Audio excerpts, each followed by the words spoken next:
R5, The Damaged.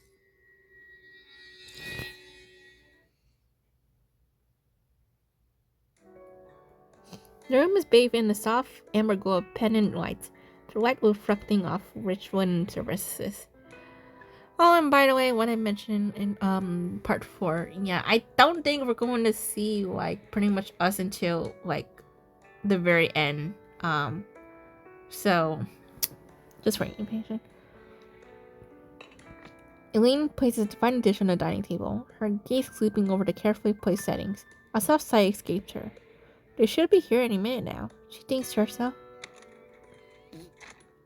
As if summoned by the thought, the lock clicks, the door swings open, and Moore steps inside, ushering in Teddy and Monu. Alright, this is our home. Moore shrugs off his coat and finds it placed on the entryway rack. Make yourself at home. Seriously, no need for formal melodies. Shay cuts a sharp glance toward Moore before her demeanor shifts seamlessly into one of perfect poise, extending hand to Elaine.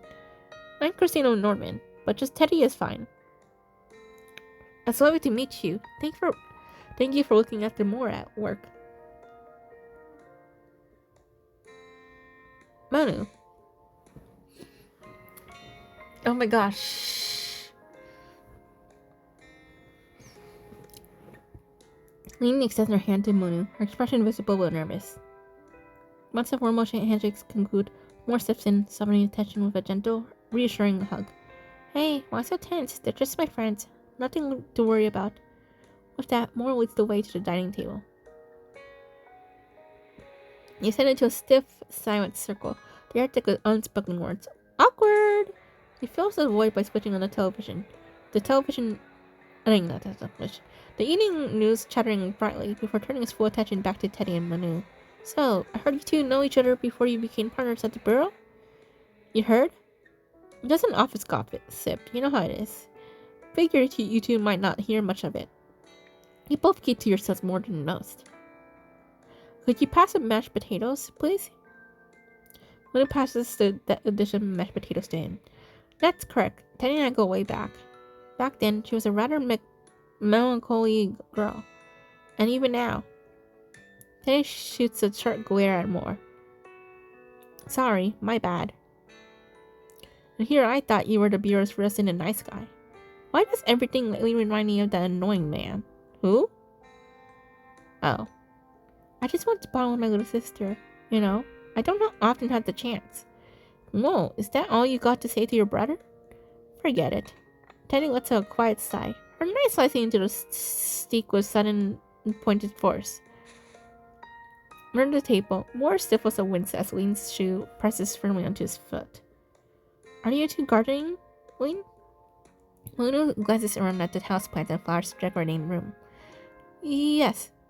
Lean startles at the conversation's sudden pivot toward her, reacting like a student caught daydreaming by a teacher's pointed question. It's just a little hobby.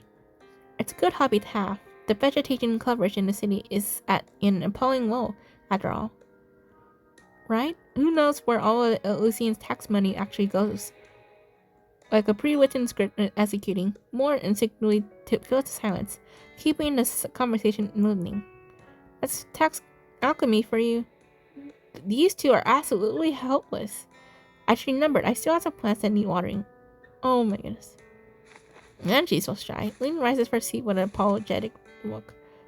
Couldn't I not wait until after dinner? Lynn doesn't answer. Instead, she simply turns and carries a plant from the living room corner out to the balcony. Awkward. As she passes, Teddy's gaze catches on a familiar-looking yellow-orange cloud sitting on the windowsill.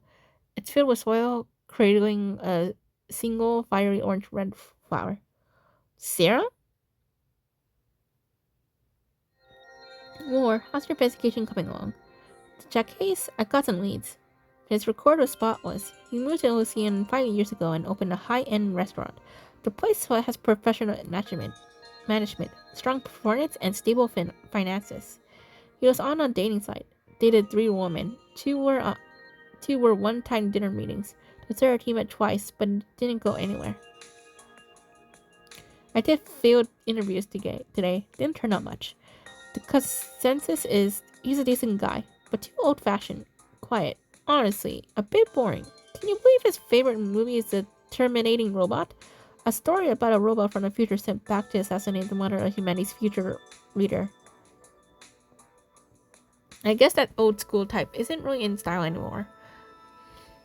What's the problem?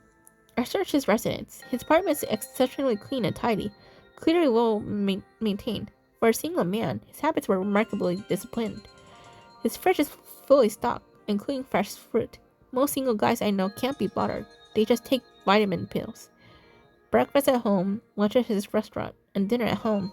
He had a home theater system and always watched a movie after dinner.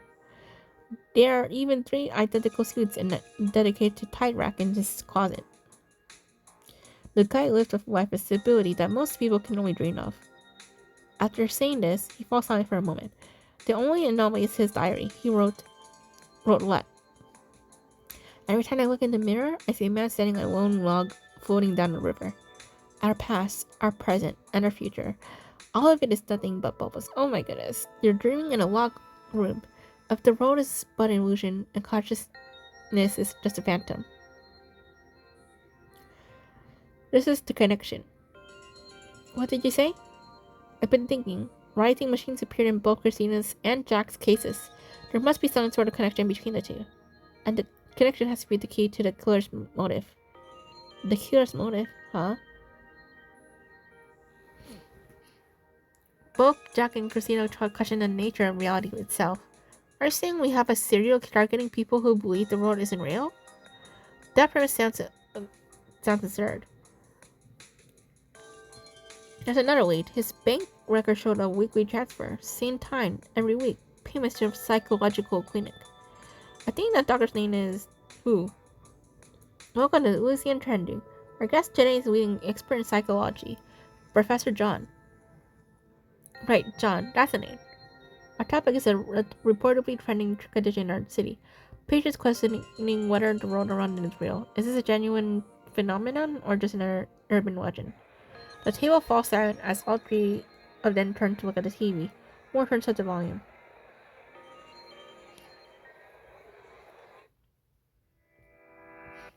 On screen, a man sits poised on a sofa. He's impeccably dressed in a single-breasted gray suit with a white coat worn over it. A black-green strip tied perfectly mirroring the conference eyes. His beard and hair are meticulously groomed. I don't know why, but first glance, he looks sus. Nagoy. He radiates a trustworthy aura. No, I don't really think of that, to be honest. The kind that makes a patient surrender their doubts without a second thought. Academically, we refer to this condition as the derealization disorder. There is a school of thought in my field that posits that deep within the human psyche there exists a powerful self-destructive tendency. Perhaps some of you at home have felt this. When standing at a great height, looking down, a sudden impulse whispers in your mind, jump. Or when holding a blade, staring at its edge, a thought flickers. What if I use it on myself? Oh my god!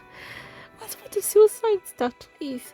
Even with a gun in your hand, you might feel a compulsion to turn the barrel inward and pull the trigger.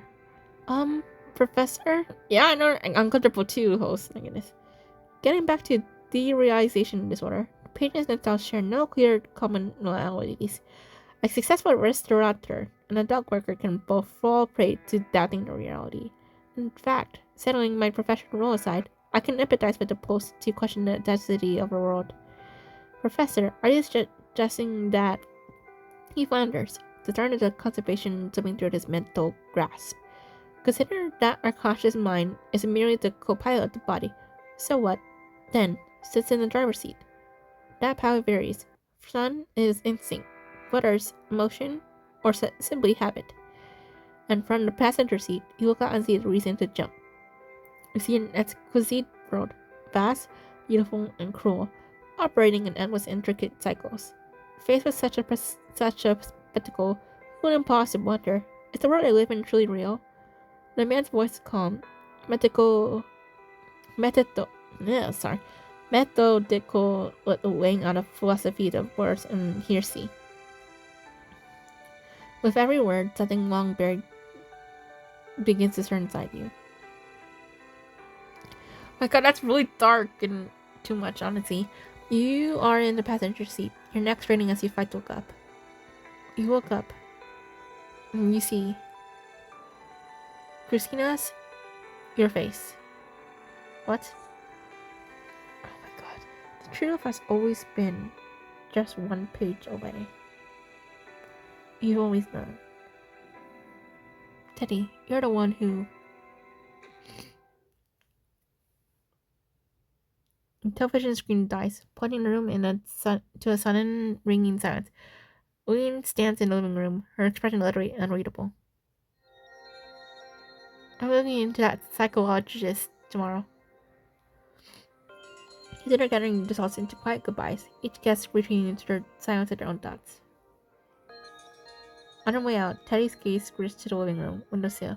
The yellow orange cup is gone, relocated to the balcony by Eileen. What's that flower called? The orange red one on your balcony. Sorrow's End. It's really beautiful. Teddy turns and waits, but the image of the cup stays with her, vivid and unresolved. Why do I feel that cup was meant for holding serum? Serum? That was serum.